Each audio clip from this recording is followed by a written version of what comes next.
I will. It's long right now, so That's fine. I gotta talk to him. We ready? We good? In the old days, they tried to keep it shorthand. We are good. All right, I'm gonna go ahead and call this public hearing. Open up the public hearing, 6 p.m. You're looking for input on the proposed issuance of approximately $25 million in school infrastructure sales, services, and use tax revenue bonds. Gail, do we have any written or oral comments? Have we received any? I have not received any written or oral comments for the potential sale of $25 million of save. These would be from our 1 cent sales tax to issue debt on our current save. Do we have anyone here to speak in the public hearing?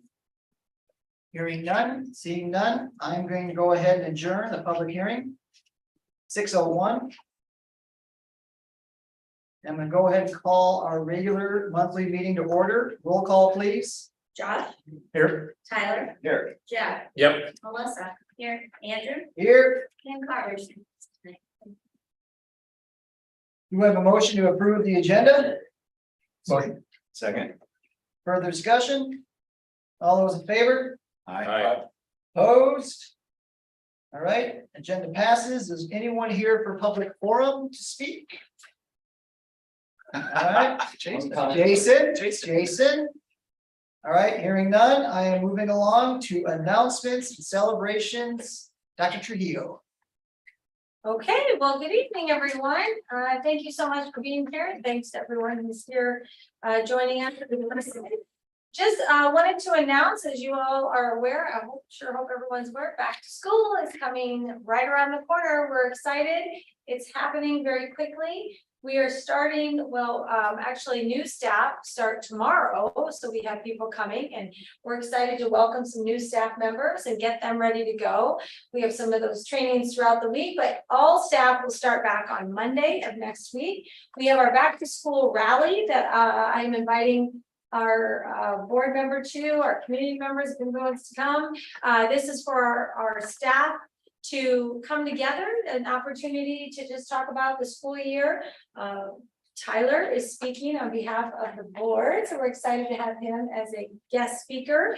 And we'll be sharing just our thoughts around Gilbert and getting everybody fired up. There's rumors about a band being there and cheerleaders and all kinds of good stuff. So if you're available and want to be around next Monday, that would be great to have everyone. So we look forward to seeing all the kids back in our buildings next week. And it's an exciting time. And thank you to all of our principals and our leaders getting everything ready, and our teachers and staff, of course, so our kids are ready for a great first day. So. And for our board members, especially who have not been to this rally, I highly encourage you. I've attended the last 4 years. It has been awesome. Christine did an absolutely great job putting this together. Staff is fired up. It's a lot of fun. So if you are available, highly recommend you attending. It's about an hour and a half, 2 hours. It is. So it's a great kickoff to our school year. Thank you. What else you got? You got Okay, administration reports. Oh, you don't get more celebrations or not? That was Well, there's so many celebrations, there really are, but we'll just jump right into. Go right into that.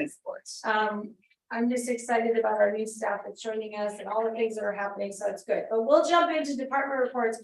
As you can see, hopefully everyone's had an opportunity. There are many good things happening in each of our departments to get ready for our school. First day of school, as you know, we have communications coming out. I know that Carrie Clark and curriculum has been working hard with our teams, and we're excited to look to all the pieces they're putting in place for teaching and learning. And so it's hard to highlight everybody, but I hope we'll take a minute to read all those things because it's really important. But I just want to take a minute to recognize Jason Holton. He has done a tremendous job of lots of summer projects, including we have a new phone system, which that may not sound like a really big piece, but it's nice to pick up the phone and call someone and it works and it's great. And so we're super excited about all the energy and time that he put into that with his team. He worked closely with Vic on that, and I'm grateful to them, and also the principals, making sure everything's in place for teachers when they come back. Also, some security pieces, putting that in place and getting those cameras up and going. And then we also have some door changes related to key fobs that's coming. So good things there. Thank you to everybody for that. I also wanted to recognize Trent Becker, our new Director of Transportation. If you noticed on your form, he's hired 3 new bus drivers. So we're really excited about that. And it's always good to have new drivers joining us. And that is wonderful. We know how important they are and appreciate Trent and the work that he's doing there. As I mentioned, we have new staff starting tomorrow. And so if you looked in that report, we have 17 new teachers, 2 new tech interns, 2 district positions, 3 bus drivers, and 1 part-time mechanic has all been hired the coming school year. So we are growing, and we have a couple of positions still to fill. A halftime music, I believe a kitchen captain, cook captain, and professionals that we still need to take have, and perhaps a nurse position, I believe is the other one that we're still working on. So a few things to add, but I want to share out, and thank you to all of our principals also for their work, because that takes a lot of work to make sure we get everybody interviewed and hired and to get all that done. Finally, on department updates, I wanted to thank, and I guess this is celebrations too, I want to thank Gail Hopkins.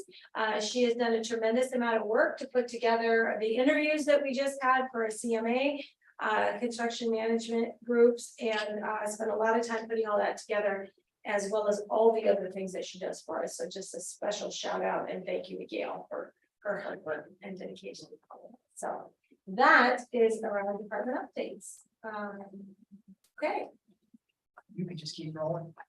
I will keep rolling. Staff preschool planning and schedule. Oh, that's just before. I was thinking preschool. It's not preschool, it's before school starts. I think I already touched on that with the activities that are coming up. And then I didn't know if Carrie wanted to talk for just a minute about the special education delivery plan update, or if that's something that if she's ready. Are you ready to talk about that, Carrie? I'm ready to talk about it. A Yeah. lot of stages that, every few years or so, districts are required to just take a look at their special ed delivery plan, and we had not done that for a few years, and we were gonna do it a few years back, and as we all know, COVID hit, and we hadn't done that.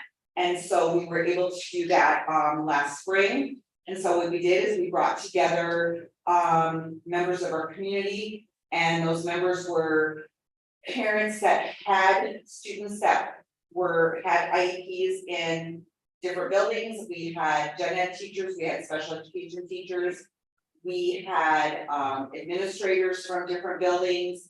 We did have some associates, we had Heartland members that joined us. And what we did is we just looked at the plan that we had. We looked at our matrix as to what does that matrix look like as we are developing those rosters.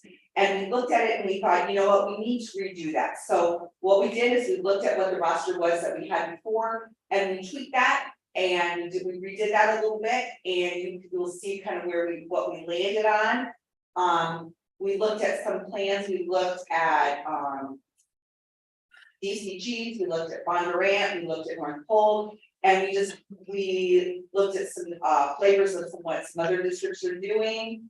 And we felt that we were doing some really good things here, but we also felt that we needed to add a little bit more meat to ours as to how are we delivering services to make sure that as we look at that, for example, what does that look like for our special education teachers?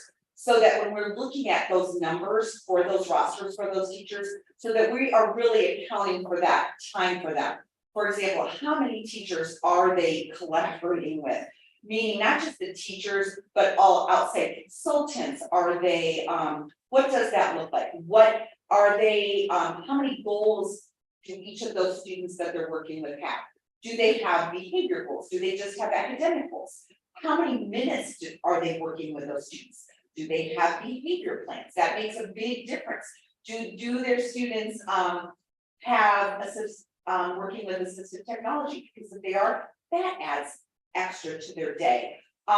do those students have alternative assessments? Because if they do have alternative assessments. That's just, I don't wanna say that's extra work, that just looks different. And it just makes more, it just adds more to their day. How many associates are they working with? How many people? Because that also looks different in their day, because if you think, it's one thing when you've got, you've got 25 students in your classroom, but when you've got 25 students in your classroom, but then you've got a lot of different adults that you're managing, what do those schedules look like? So we took all of that into account when we developed that matrix, and not that, we just didn't have all of those parts and pieces in the matrix that we had before. We had some of that, but not all of that. So the numbers on the matrix look bigger. So we just had to account for that. And so we feel really good about that. So the numbers look bigger, but we just kind of took what does that matrix look like where we were, what does that look like now? So we can kind of just transfer that over. The teachers felt good about it. We will be sharing the new plan with our special education teachers on, well, actually next Wednesday. They're gonna be coming in, Portland's coming in, we're gonna do some work, some training with them along with our special education associates. So we feel good about that. Ready to start the year with them, and we've shared, Heartland what we have to do is we had to publicize where we were with this plan. We did that. We didn't get any parent feedback. Not only did we publicize it on the website, but we sent a hard copy to every special education family, every family of a student that has an IEP. We sent that in the mail. We didn't receive any feedback from any families. So once we had done that and we gave that about 3 weeks, we had to then send that on to Heartland, and then they kind of give their final stamp of approval, and then we show it to you, and then we'll be ready to go for the school year. So that's where we are with that. I want to thank Carrie. I also want to thank, as Carrie worked with an incredible team, as she had mentioned, she is now taking on the role within special education, if you remember. And also then Vic had worked with the team previously, as well as Stacey Edwards was very involved in that. And I think our other principals were also involved and involving teachers and staff. So it's been a big process and a wonderful process. And I'm grateful to everyone who's worked on that, brought that forward. So. Reading through, I like the matrix. It seems like you've done a good job of making something very subjective, objective. So And I it's like think it was that's exactly what we were going for. Trying to take into all of those parts and pieces that could go into a student's day and could go into an IEP. And we brought in lots of ways to think about that, so. Approximately how many IEP students do we have in the district? Do we have a I round do number- not round have that number on off the that? top of my head. Tyler was asking if we know the number of students who have an IEP in the Just a district. round- Do we round know a number. round figure of that?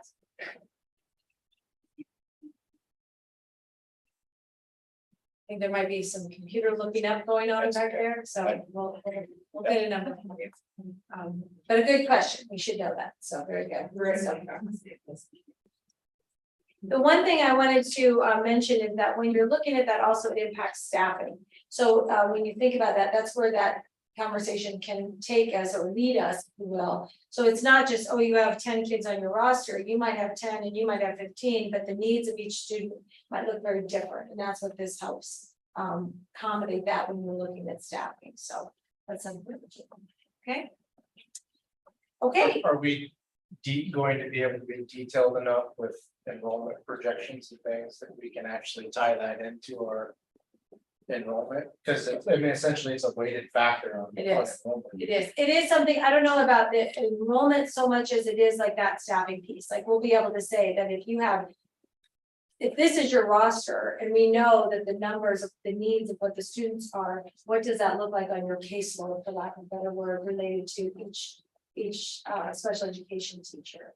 So I do know that a couple of years ago, and I don't know if it's changed that much, we were at about 12%, I think, on the IEP, on who has an IEP, and nationally at that same time, it was about 11 or 12%. So we were right kind of where we would want to be, which means we're at the right level of identifying students and the needs that they have. Some of that can change when you have students move into the district that come with an IEP that maybe we weren't aware of. So it can fluctuate a little bit, but that gives you an idea of where we were. So 134, 134, thank you. and that includes IEP kiddos who actually we get funding for, so if there's support services only, will they only have like speech services with the ADA or hearing services, then they'll get not included. They probably are included in a percentage, however, but And that comes in about 12%, so. That's about it. Well, that's a, so the, sorry. That's 1,500, that's 8%. 8%. Oh. Well, I use, it depends on which number you use. you gotta say, so 134 is closer to 8%. But Right. then we have students who have IUPs that would have been in the 12% number Right. we were talking about, that are kiddos who only receive speech services, so Right. our Right. staff don't necessarily have, Understood. classes. Right, Okay. that's the difference. Okay, good. Thank you, Carrie, and everybody else for helping us out on that, so. Just really quick, the last thing I had is that in your packet for, if you recall this chart from last year, actually it's on the wall right over there. It says district goals. In our conversations that we've had together, we're changing them to district priorities. And they're, in the work that we've all done together with our leadership team, you can see it's about excelling at academics and modeling wellness is priority 1. Priority 2 is developing leadership and creating leaders. And priority 3 is welcoming a supportive culture and promoting a supportive culture and a welcoming climate. And then under that, our principals will be working at their schools to create their goals with that. So the goals will come from the school and we're setting the priorities. So that's what that looks like. And that's where we are. And taking that from last year, building it into this year, as well as the work we've been doing. And the last piece I wanted to just mention, jumping back to celebrations, because Andrew, I knew there was one more that I had on there. You always have multiple. I know, is that I had the wonderful opportunity to talk about public education at the Ames Chamber last week. Andrew was able to attend, and it was a really wonderful opportunity to have Gilbert shine and also to talk about public education and how important it is in our community and the great things that we're doing. So thank you to Andrew for being able to be there. And it was a nice invitation from the Ames Chamber. I was on that panel with the superintendent from Ames and the superintendent from Booth. So it was nice to be there with a great group. Lots of celebrations. We're super excited to have our kids back. I think that's our biggest one. So that's my. Not to come to any shock to anybody here, but Christine did an absolutely amazing job Oh. at that dance. So she really, I had a lot of comments afterwards, just how wonderful she did. She represented the school very, very well. So thank you very much. Anything else on the admin reports? You're good? I think that's good. All right, board reports. November 7th is the school board elections. August 28th is the first date candidates can start filling out, start picking up the paperwork. Paperwork has to be turned in by Thursday, September 21st. Paperwork can be picked up at the district office from Gail Hopkins. We have 3 4-year terms up, myself, Tyler, Jeff. We have 1 2-year term up, which is Melissa's. So again, 4 seats are coming available. August 28th, you can pick up paperwork and it must be turned in by September 21st. I believe 50 signatures are needed on that paperwork. And And deadline is 5 p.m. 5 p.m. Anything else on that I'm missing? With that said, for the candidates who do have interest, I highly recommend attending the IASB annual convention. It's November 15th through the 17th. It's a really good way to learn quickly about the school board and what the duties are and finance. There's all sorts of things you can learn there and also connect with the school board members. I know we've attended in the past. Christine always attends. It's a great event to learn about the purpose of the school board and also get resources throughout the state. So November 15th through the 17th down in Des Moines. All right, moving along, facilities reports.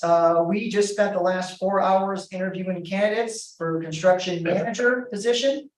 And so we are going to go ahead and vote on who we want to move forward with. And I think the best way to do this is just to kind of go around the room and get everybody's opinions. And Tyler, you're closest to me, so I'm gonna start with you.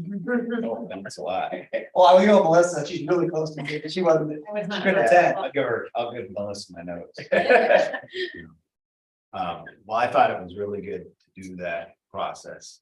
So it was really good. I thought all four did a very nice job. So, I mean, they're all four were qualified. I guess what I will say is I think it's important that we take into account the relationship that's established in working closely and making sure they can work very closely with CMBA. So my leaning would be towards the last two that we're in. And I guess I'll just leave it at that for now for conversation, but I felt we had four qualified groups and I narrow it down based on who we think can do the work and work best with CMBA. Josh, you're next. Yeah, I didn't. Take a lot of notes, but the notes that I did have, that first group, one of the things I appreciated was their focus on safety and everyone kind of said. It says they focus on safety, but they actually were able to go into detail and kind of extrapolate out what that means.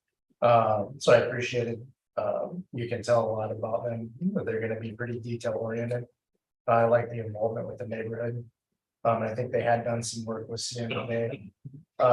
Beyond that, I was impressed with the Novo's presentation. And I think a lot of the past relationship that we've had has really, I think, kind of led up to that. I trust them, plain and simple, based on the numbers and just the work that has happened up until now. I mean, we use them for a significant part of this planning process.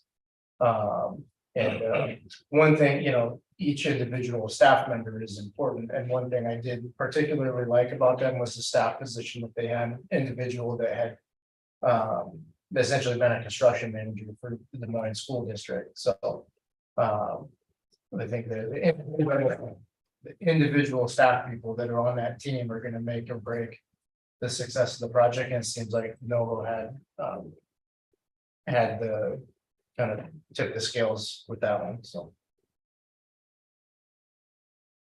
Jeff, Yeah, I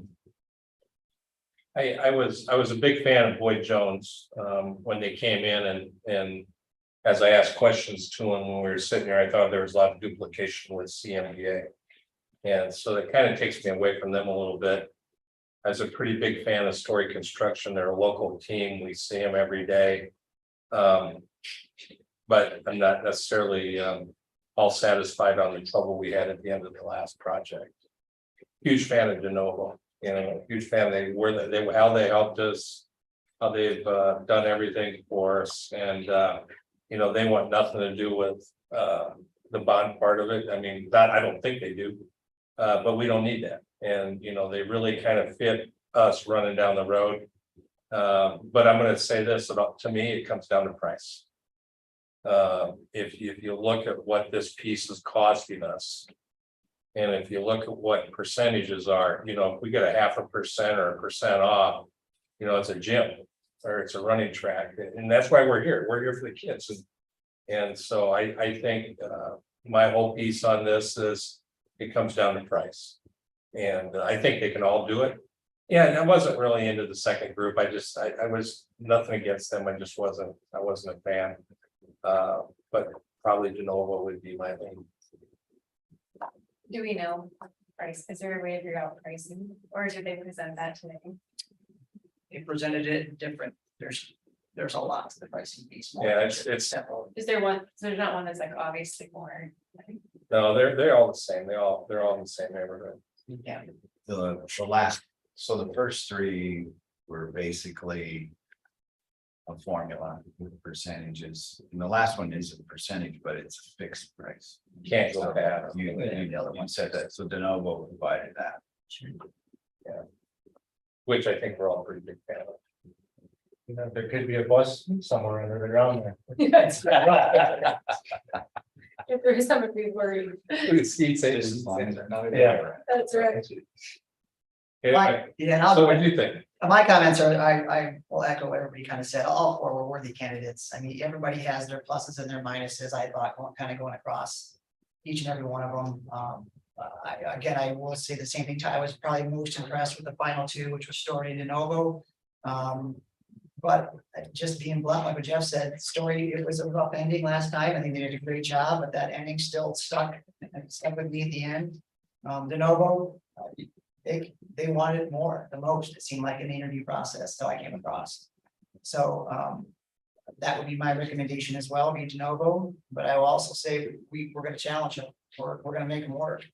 So, I mean, be ready, I mean, we're gonna ask a lot, we expect a lot, but I also think you guys wanted it the most, so that would be my recommendation, so.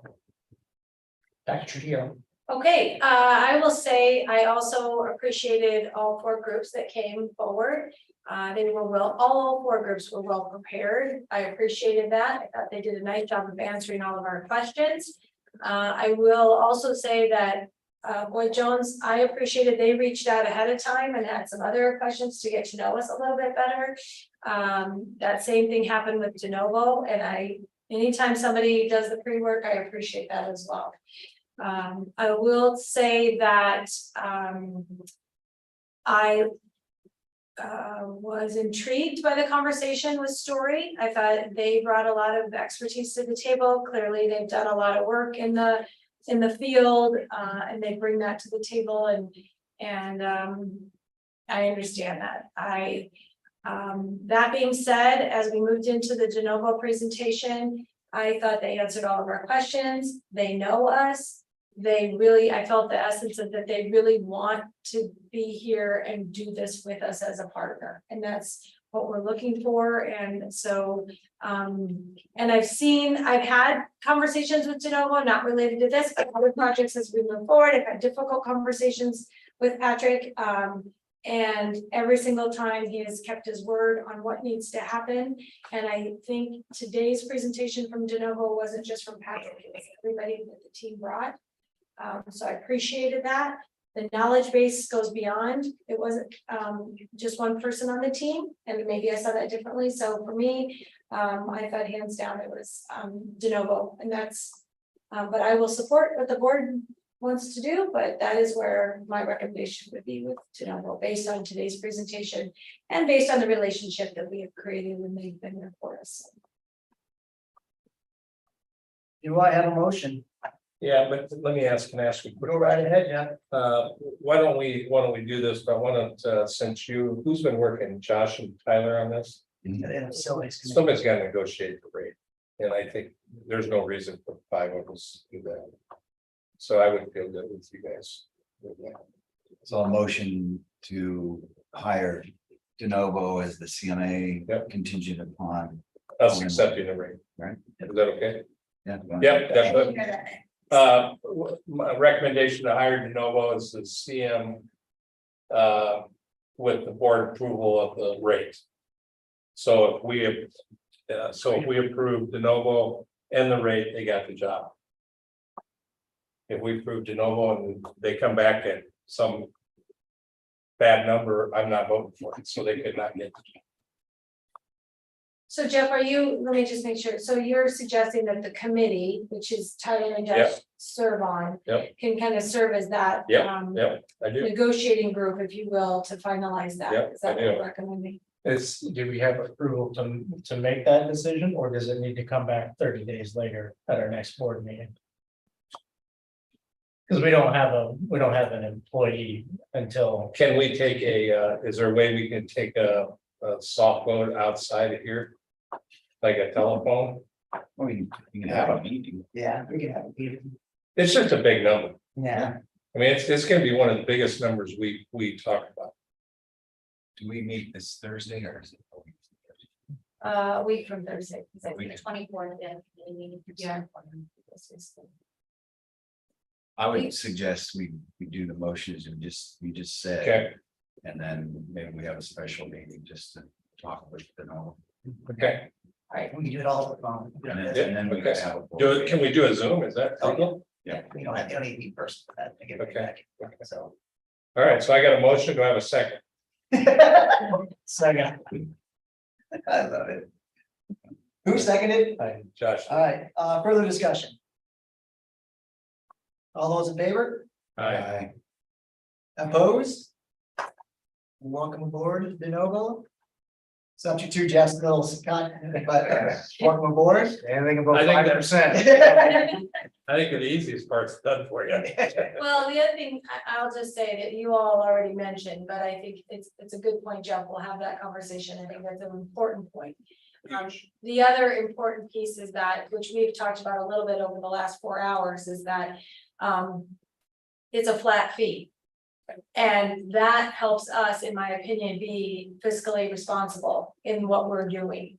Because in some of the other structures that we were handed tonight, it could go on and on and on. And that is very concerning to me as we look at budget and we're budget planning and what that looks like on the backside. So we appreciate that, but I know there's more work to do on negotiating that. And we'll see where we are, but There is another step. I mean, we approve them, but then we will have to come back with an agreement. for you. Yeah. yeah, and that'll be within the. And I would assume the agreement would have that, and we would need legal counsel to review the agreement before. Similar to what you meant with, Yes, exactly. Yes, yeah, so that we've appointed the company, so the next step would be the agreement, which would have to be the fees. Okay, Thanks, Gail. perfect, thanks. Bill. Thank you. Should we clap for the number? Good job. All right, It's okay to leave now, it gets boring after this. we are now moving along to a facilities master planning update, CMBA. Joe is here. You've been here a long time. 5 hours, I'll probably get to talk. So we've been having bi-weekly meetings. I think everybody's aware of that as a facilities committee. And most recently we met on the 10th and we were tasked for that meeting to come up with some pros and cons on site options for the transportation hub and or admin center. And so Gail's got a slide up here. Gail, we have 3 different options and really kind of line out pros and cons of each option. And option 1 is on the middle school site. This is the northwest corner of the site. You can see the orange box. The upper portion is a transportation hub and the lower portion is an admin center. Those conversations we're talking about the efficiencies of combining that site, at least in this option. And so just quick overview for this option, pros and cons. Pros, you own the land and it's close to where your existing transportation hub is. The major con that we see is traffic congestion north of that 4-way roundabout. And so ultimately, this option was not recommended. Gail, can we go to the next one?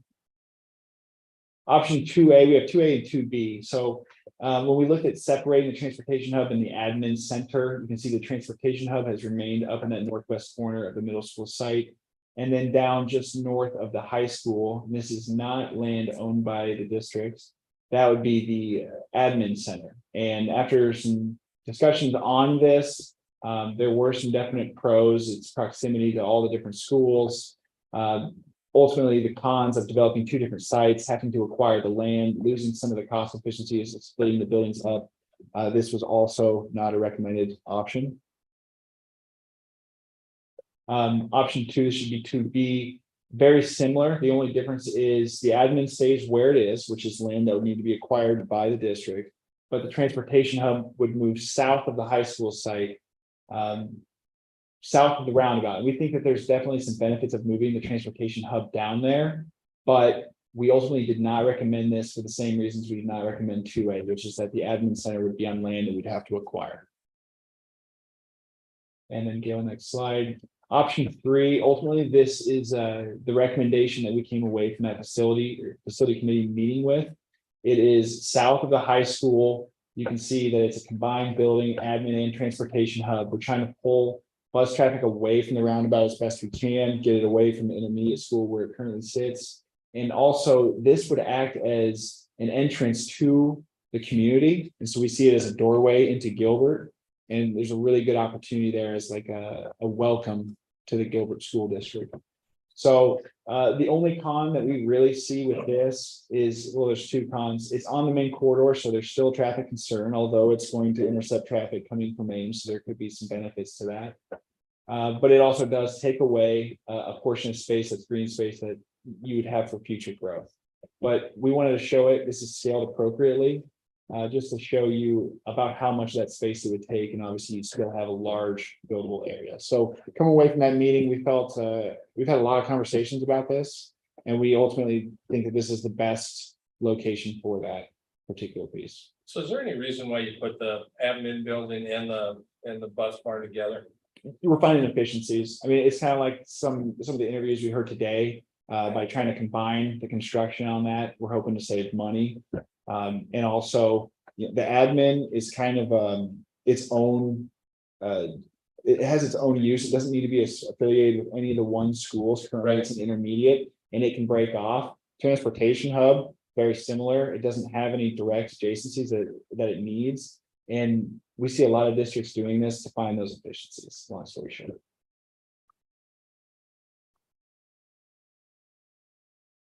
What are you looking for, Andy, on this? Nothing, we're Okay, just just we're just talking. discussing, Okay. or there's no votes, there's no recommendation, it's just more of a update from the facilities committee where they're at. But there's really nothing we need to vote on or anything else tonight. Is this a paved road right now? I'm trying to picture. It's not a road at all, or. So that's The road in front is, It's gravel, yeah, it's, I mean, it's customized.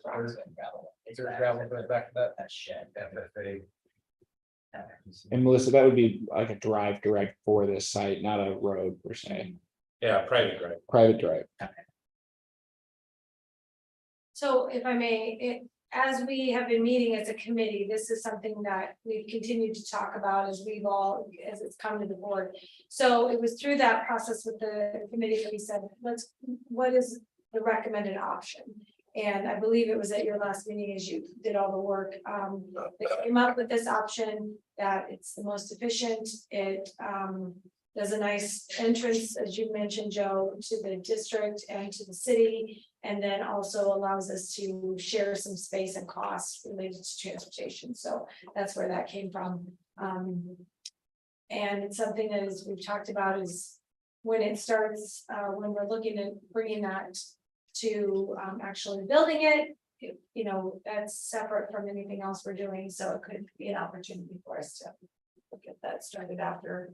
So you got just no numbers on square foots, anything like that, just, We have a loose program, and okay, a lot of what we have the vehicle analysis that DeNovo did with the assessment, so we understand what should be stored inside and what can be Right. stored outside, and then for the admin center, we've talked to Christine and got a pretty good idea of what that program needs to look like, and so that's what's driving the sizes of those boxes. I mean, my 2 cents on it, I mean, if we're, obviously, we kind of narrowed it down to, let's stick to land we own, it's kind of what I gathered from the committee recommendation. So if you're running through your head, land we own, what makes the most sense? I guess I don't know what makes more sense than that, we need to go. Yeah. Far, north side, can't go elementary, you really got no room in the intermediate, so now you're back to the high school. And I mean, it makes the most sense, and again, just for discussion's sake. Yeah, and I think speaking on behalf of the committee, one thing that finally got driven into my head was that location for the admin building, at least, is probably optimal. okay. Difficult for sometimes to explain to people where to come to right Oh, now, yeah, right? yeah. When it's kind of buried within the building, and I do think that'd be a nice entrance for that campus. Okay. Right? Now, the point that we've had the discussion was, well, I think that was your question, John, was, well, do they really need to be together? And I think that probably wouldn't have to be. Wouldn't have to be. And so like, this was our recommendation primarily based on the admin building. And I think the one thing from our committee is this is, we talked through all afternoon. I mean, what's the priority of all these? Well, the PK2 building is the highest priority, right? So we're trying to maybe knock off things that make sense, but I think for the transportation hub, there might be some further discussion that needs to be had. And what I would encourage us is not to lose focus on making sure that planning, that the design for the PK2 building continues post haste, as we heard from all of the CMAs.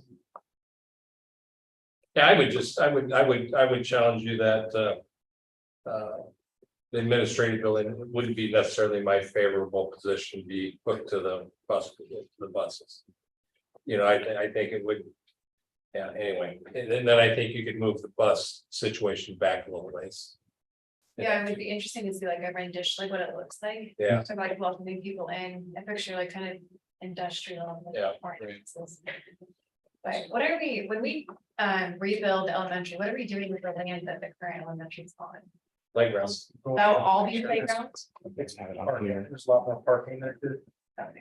Yeah, the plan is to demolish where the building's at and create a new park, a new drive, And some playground. right? and additional green space. Yeah. Yeah. And And it's it should- something that we didn't talk about was, you know, one of the option twos was to have, you know, something back behind the fire station there, and I think. You know, we really considered that, and I think what would have maybe shifted that decision if there was a leasable building there right now, and we could have delayed some of those costs, which wouldn't have been a bad idea. And if the stars had aligned in a perfect world, maybe that would have been a bigger option, but because that's not a good option right now, I think this is, like, we're kind of going back to this. There's so much unknown with the second street as well that I think we're taking risks that we don't know, putting anything up north too. And these aren't the only three options we've looked at. These are just the three that we've kind of honed in on as being the most viable.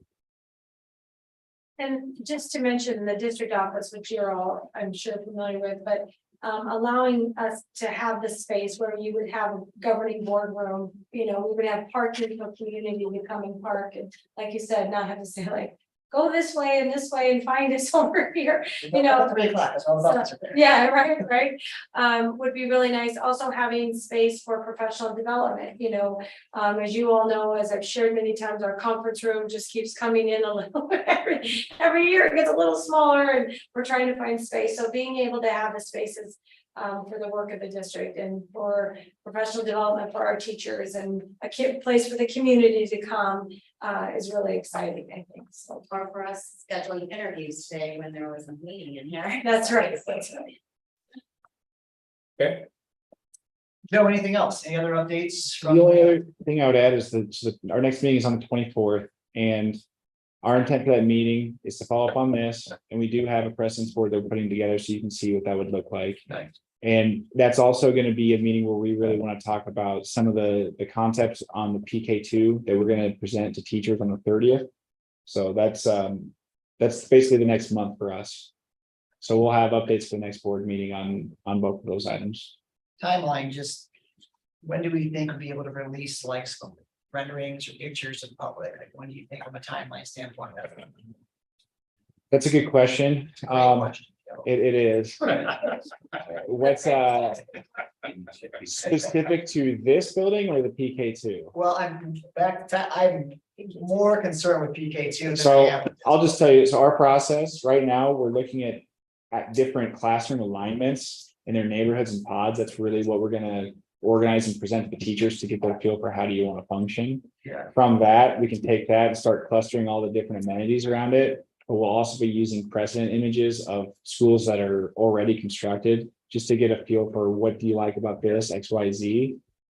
Typically after that, then you'd have district specific renderings. So I think the precedence is a far more realistic, short-term item that I can get in front of you for both buildings. It really depends on how that conversation goes with the teachers on the 30th. I don't need them right now. I wish I could tell you like 2 weeks. It's hard to know until you get the feedback. All right, that's fine. I will say though, with that, and we've talked a little bit about this, Joe, is that we had our first bond committee meeting last week. And it was a wonderful meeting. We had lots of people around the table. And they are getting the word out, working with CMBA on some of those pieces. Starting with getting the signatures that we need to put it on the ballot. And so you'll be seeing people out in some of our public events, asking parents and community members to sign those petitions to get it on the ballot. And then also they're working to create a strategy to get the information out to all of the community. And CMBA's being a part of that. And then also, as we talk about getting some of those renderings out, that'll be an important part of that process. So it's all coming and coming very quickly, but I hope as our community members see people out, they'll with the back to school events and football games coming up, that we start getting signatures so we can have it on the ballot. So Anything else for Joe? Does CMBA, do they do like the design part of it? Architecture, yes. You're doing like paint, flooring. Yeah, so architecture plus interior design. Okay, We'll be doing that, and then we'll be managing all of the engineers for structural, mechanical, electrical, civil. Yeah. I should be able to talk to all of it. Should. great. All right, Joe, hey, thank Thank you you very very much. much for- Great job. Yeah, thanks for your time. Thanks It's a for long being day, here today. Joe. It's good. Better be now. Yeah. Next item, we have considered possible approval for standard form of agreement between owner and architect with CMB Architects for facilities master plan projects. Again, a copy of that is in your folders. And But this has been reviewed by our attorneys and they've been back and forth and it's in a final form. perfect. Any questions on the document? If not, do we have a motion to approve? I'll make a motion to approve. Second. Any further discussion? All those in favor? Aye. Opposed? Motion passes. Old business, we have some second readings on some board policies, and I will turn over to Christine to kind of give us a quick update on some of these policies. Okay, so the policy primer that's in your packet lists all the new policies that have come forward or changes from the legislative session. So what we did for tonight's meeting is just pull into the meeting the new policies that need to be in place. And so I'm going to take a minute and go through some of those. These are second reads, and then there's one that we did not bring forward because it doesn't go into effect until January, so we have more time to look at it, which is good. So at the policy committee, we'll meet and talk about that. That's the library policy. I'll get to that. We'll be doing that and bringing that to another meeting coming up, just so you're aware. So I want to start, I'm not going to go through every single policy that's listed in your packet. Hopefully you had a chance to review it, but I want to highlight a couple of them that I feel are extraordinarily important for everyone to be aware of. Policy 503.07, student disclosure of identity. I hope you had an opportunity to read that. That is a new policy coming out. This is the recommended wording. It is important to make sure we're following the law, and that's what this policy is for. What this says is that it's a little bit different in that, let me just scroll down to it myself. I want to say it correctly. Because I can't quite read your scale. It's page 7. Thank you. I should have it in front of me. Okay. So it's right here, it talks about that we want to make sure that all students feel supported and that we've created a safe educational environment for our kids. And this talks about gender identity, and that if a student is being asked to be called by a different name or use a different pronoun, there is a process for that. That has not necessarily been our way we have done it in the past. We had a process, but it wasn't a formalized process like this policy is calling for. So this now puts a formal policy in place that if a student says it to an employee, the employee is then to report it to the administrator, and the administrator will reach out to the parent. It's making sure parents are aware of what students are asking, and then they will meet with the parent and make decisions around that. It does also state in this policy, which I thought was important to highlight, is that this requirement also applies to all nicknames. So if your name is John and you like to be called Joe, then that would also apply if that's considered a nickname. And so we'll have to work together. We've already met with the principals to go over this. It is already listed in the handbook. We made some changes to the handbook, which comes up later tonight, pending this approval, to make sure that staff is aware what this policy says, because they need to be aware. And Vic has it on in his presentation to staff next week, so that staff knows what to do if somebody comes forward and says that they want to go through the formal process for something different. So, any questions around that? No question, any questions? You can see there's a formal process there, a form related to that would need to be filled out. And then the other part of this policy, it's another part that's listed there, is that if parents want to update a student's identity, parents can bring this form to the administration and say, we'd like things to be changed, and here's how. So there's a process for parents to come forward as well. Any questions about that? Again, this is the second reading, we have the option to waive the third reading and approve these, if so be. This is only the second. Oh, this is the second reading. Yeah, Second. we do not have, that's 30 days between each meeting. Got it. The Sorry. latest That's right. meeting in July, I we're not forgot gonna be about able to do that. Okay, Anything never in mind. September. Second read. No motion, that's why Gail didn't put a motion on my sheet, should have read that. Right, that's right. Very good. And she had told me that too, and I forgot it, so. That's all right. Okay, so then that leads us into just a couple others I wanted to mention is just about, there's some changes related to release forms for administration of medications. And so that's highlighted in here, that parents can give permission on some medications, also having medication in the nurse's office to help our students as needed, and those are listed in there. And all the changes you can see are in red or are crossed out. So these are new policies that I think just are all supportive of our kids and help what needs to happen in the health office. So. All right, anything else, Christine, on those policies?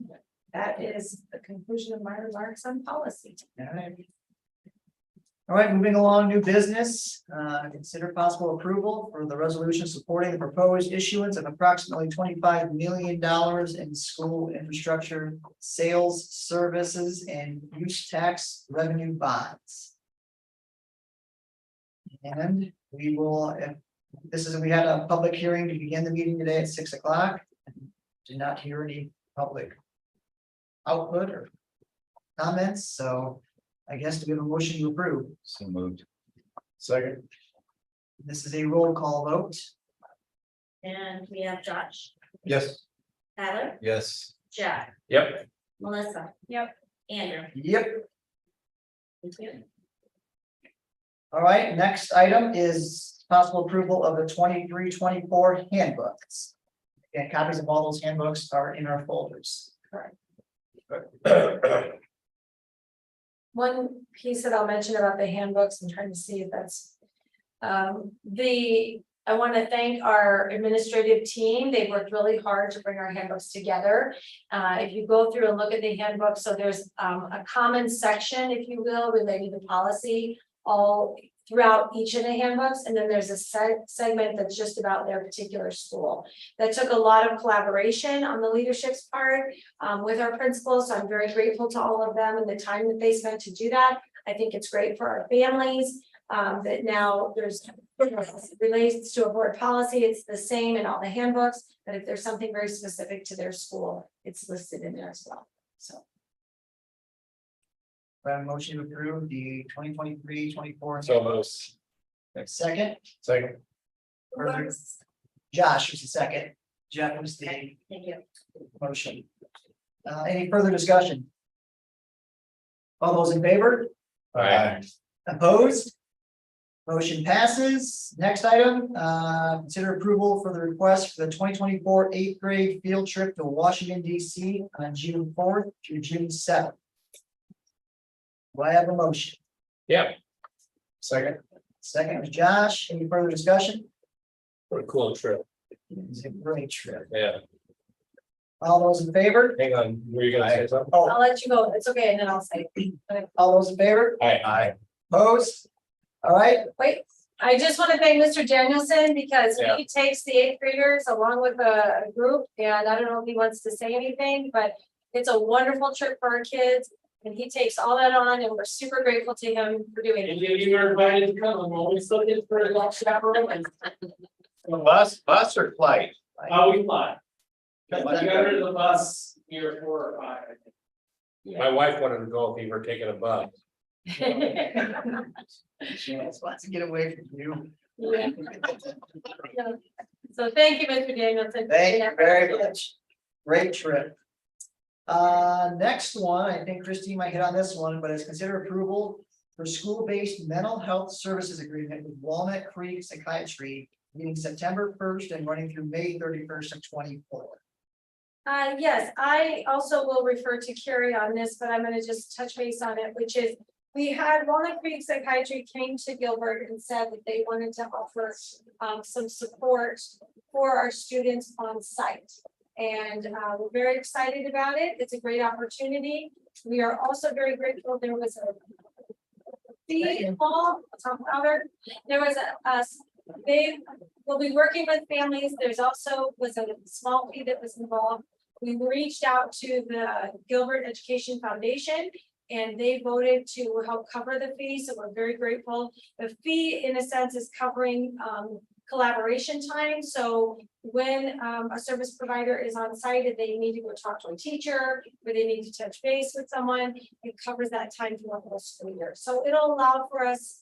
Carrie, do you want to talk about, is it half a day in each building? I can't remember what we settled on. They, said they should give like 2 days, 2 counselors per week. And that would be full days, and we can still have over the week, we can have that be. One that would be in middle school, high school for a full day, and then one that would be in intermediate middle school, or then we get elementary. Splitting that time, we get kind of use that a week, feel best. And in that time, that should be a full, with that, sorry, I can't even talk about it. Which would be approximately probably 8 to 10 students in a day. So just to remind everyone, we have our school counselors, which remember is to help us in our school challenges and things that are going on. If you're a student that might need a little time to talk to somebody or how you're getting along with other kids in your class, that's our school counseling world. This is therapeutic counseling, so it's outside of that, looks a little different. They also would be working with families' insurance. So the cost and how it's covered is through the insurance, and we provide the space and the confidentiality, which they're already under, so that families wouldn't have to like get in their car and drive to wherever to have that service. We would have it right here, including they talked about after school, so they don't necessarily have to miss during the school day, depending on what works for them. But this wouldn't be able to happen without parent permission. I mean, Correct. this is not something that, parents would have to make them involved in anything. If I'm reading this, so we are essentially a satellite location for that service, so, and doing the math, it seems like it won't be this much, but we could incur up to 26,000. If you had that hourly, let's say every single, meeting is with an intern graduate therapist, and we have to cover all of that. The most we could pay is $26,000, because it's 16,600 plus the 10. And for 1 to 2 days of coverage a week, that's a good deal. So keep an eye on it, and I would think if it's not gonna be much. But It's a beginning, because I will say this, we've been approached by other groups, YSS being one of them. and saying they'd like to have, I like how you phrase that, so I'm gonna start using that now, Josh, the satellite site, good job. Because so my hope is we might have other opportunities, because it won't be enough, but it's a beginning to offer for things. Yeah, it'd be nice to see as the need expands to reach out and see what other agencies are available. But yeah, for, you know, sitting in this position, the maximum amount that we have to pay to offer that is well within reason, and it's like glad we're able to do something about that. Thanks for the work going through and digging that up. How are they receiving the girls? It's just like parents calling in, I first say something to families. Yes, I think that's something, once we have it in place, that's something we'll work with them on, but it's oftentimes it happens through the counselors, our school counselors. Families will say, gosh, do you know of anybody? Do you have a referral? And that's what we could say, you know, you can call here, which is actually across the hall, if you will, you know, and then it'll fill up in that way. It'll be a little tricky in the sense of, you know, we want to honor confidentiality, we want to, you know, kind of offer the service and then let the Walnut Creek take it from there, so we're not too involved, but we do offer to say, here it is, if you'd like to have that. So, And but do we have, definitely sharing that out with families. yeah, do we have designated spaces in each school? That's what we'll be working on, is finding, that might be part of when we decide which school, where they start, who has space, and what does that look like. And that is something like what Wyatt says, when I talk to them, you know, they're looking for that dedicated space. It's important where it is, it's confidential, you know, that kids feel comfortable going there if they have an appointment. So it will be important. When motion to approve. Motion. Second. Motion. Motion was Josh. Josh, second was Tyler. Further discussion. All those in favor? Aye. Opposed? Motion passes. Great job on that, Christine. Thank you. I think it's well needed. Thank you to Carrie too. Yeah, good job, Carrie. Gail, financial report. I really don't have much to add. July's a very slow month for activity. But the budget, we won't have budgeted numbers till October for a comparison. But just to compare it with something, our revenue in the general fund was about $6,100 less than a year ago, July. And our expenditures were around $89,000 less than a year ago. But the comparison, budgeted numbers will come in play in October. But other than that, we're just really trying to work on, still on fiscal year 23. And that's where our energy and our work has been based on. So unless anybody has any questions, I know pretty much everything that's in the written. One of the accounts was down like $762,000. One of the accounts. Yeah, one of the silos, and I can't remember. I mean, the secretary's report, this, Don't worry about it. general fund, you know, our cash has been lower because of the cash reserve levy. But other than that, the secretary's report, everything is up for cash. Gail, thank you much. Consent agenda. Anything need to be pulled, discussed? Prior to a motion? Do I have a vote? Approved. Tyler approves, second. Further discussion? All those I in did favor? miss, I'm sorry, I missed. Melissa was second. Yeah. I was listening over here. All those in favor? Aye. Opposed? Consent agenda passes. Next monthly meeting is September 11th, 6 o'clock. Same time, same place, and then October 9th meeting, 6 o'clock, same place. Do I have a motion to adjourn the meeting? So moved. Tyler on the motion, who's the second? Sounds like. Melissa's gonna second the adjournment. Any further discussion? All those in favor? Aye.